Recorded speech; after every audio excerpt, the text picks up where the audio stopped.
we've got our fresh herbs here, and I'm going to show you how to chop them. But first, most importantly, you need an 8-inch chef's knife. And this knife needs to be super sharp because a dull knife doesn't really cut herbs. It kind of just smashes them and tears them and bruises them. The problem with herbs is that they're very fragile. Like the compounds in here are volatile. Once they're exposed to the air, they dissipate very quickly and they lose their flavor just from sitting out and oxidizing. You want to treat them as gently as possible, and surprisingly, a sharp knife is going to be really gentle on herbs because it's going to cut them very cleanly, versus a dull knife, which is actually just going to bruise them. You might have to hit the same spot repeatedly for it to cut, and it's just going to tear them up and wreak havoc on them. The more surface area you expose on these herbs, like the more opportunity is for the compounds to fall apart and dissolve, basically, lose their aromatic properties. So you want to use a really sharp knife on herbs to make sure that you're treating them well and you get as much flavor as you possibly can out of them. So we've got our 8-inch chef's knife, and we're using an 8-inch chef's knife because a little tiny knife, it just doesn't work very well. Like if you're chopping herbs, it's really handy to be able to cover a large amount of real estate on your cutting board, and a little knife is just like really awkward. You don't really have the power behind it to cut through like woodier herbs like rosemary. And a chef's knife is just a big workhorse that is going to make the job so much easier and faster. So we've got our chef's knife, we've got our cutting board, and we've got, underneath the cutting board, we've got a wet paper towel. This is really important when it comes to keeping your board stable, because when you're chopping herbs, like you're pushing down on this board and you're potentially moving your knife in all different directions. If you don't have something to stabilize your board, it's going to be moving all over the place, and you're probably going to cut yourself, or you're going to get food all over the place. Then that's best case scenario. So we're going to start with wide leaf herbs. So this is basil, and this is sage. This is also a wide leaf herb. Now, we could cut them like this, but cutting them like this is super awkward and inefficient. Like you would have to just chop the same pile of leaves, and it would make a huge mess out of them. It would really sort of destroy those volatile compounds. So what we're going to do is we're going to roll them up into kind of like a little cigar shape. So a little tube like that. And then what we're going to do is we're going to take our knife, and you're holding your knife like this. You're pinching it at the base of the blade, and then you're wrapping your fingers around the handle. This is going to give you maximum control. You don't want to cut like this because you just don't have a lot of control. And you sure as hell don't want to cut like this, just like holding a handle like you're like a psycho killer, because that's just not going to work very well. You want to hold it like this, because this knife, if you hold it like this, is not going to go anywhere that you don't expect it to. So in cutting these herbs, we roll them up, you hold them in place, and you want to tuck your fingers in. You see that's called the claw.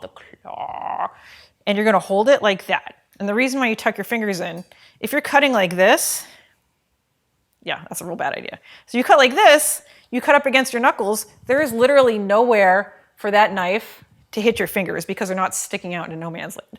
So we're going to cut, bring your knife, tip of the board right here, and you're going to slide in a rocking motion. And what you're doing is you're cutting this herb into ribbons, and you kind of like run your fingers down as you go, and they're done. And now what you've got are these like little flat ribbons.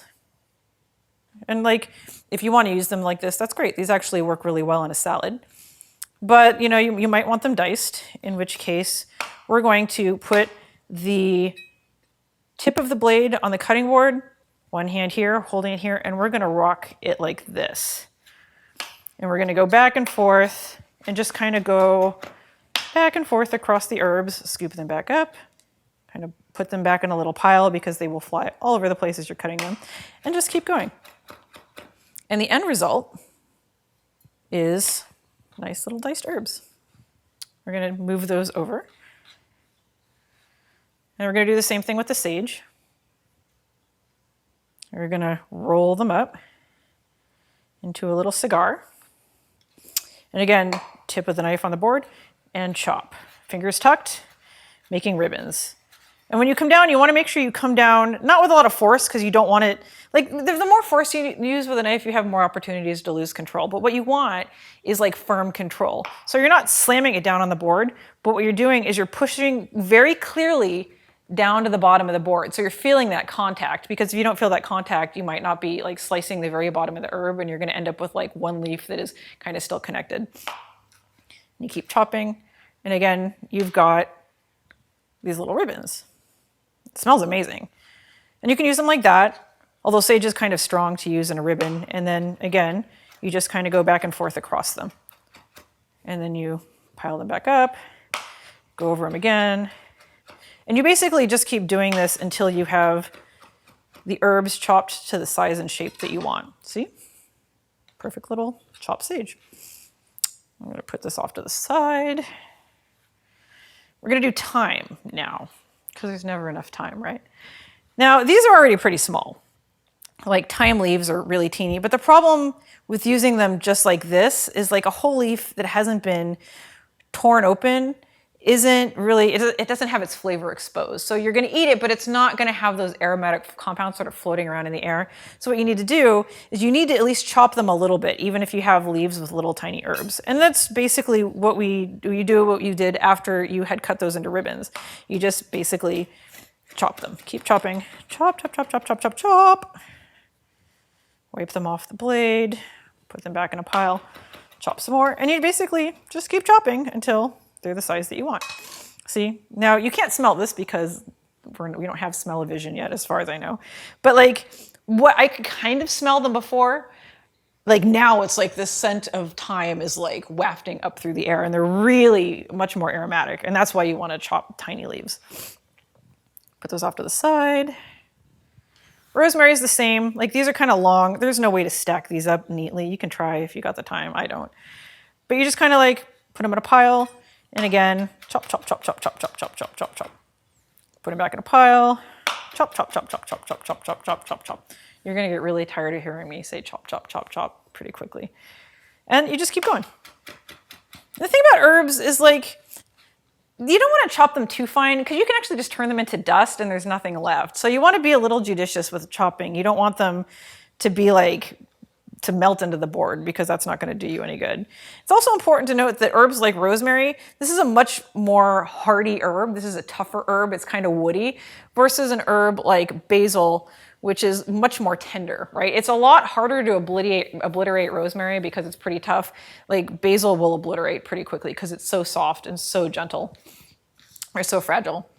Now we've got parsley. Parsley is kind of an unwieldy herb because you get this like big pile of like, you know, sort of frenetic leaves. They're like all over the place. It's like parsley has like a wild mane blowing in the breeze or something.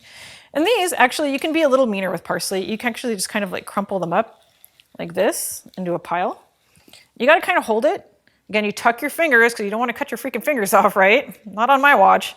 Hold your knife and you just go through and you slice. It's the same slicing motion that you used when cutting the basil and the sage into ribbons. You're just not cutting them into ribbons. You're cutting them into just big chunks. Chop. And once you've gone through them once, they'll be a little bit easier to chop. And then you just chop, chop, chop, chop, chop through here. Pile them up. If there's any big leaves like this that kind of haven't been cut, put them in the middle so that make sure they get their time on the chopping board. And you just keep going. Turn them a little bit. Like long-leaved herbs, you might notice that they're cutting like this. You get these like long pieces. And if that's the case, you just like literally put your hand on the pile and turn it like that. So now you can see all of these like longer pieces are going this way, which is going to be counter to the direction that I'm chopping. And now they're all chopped up.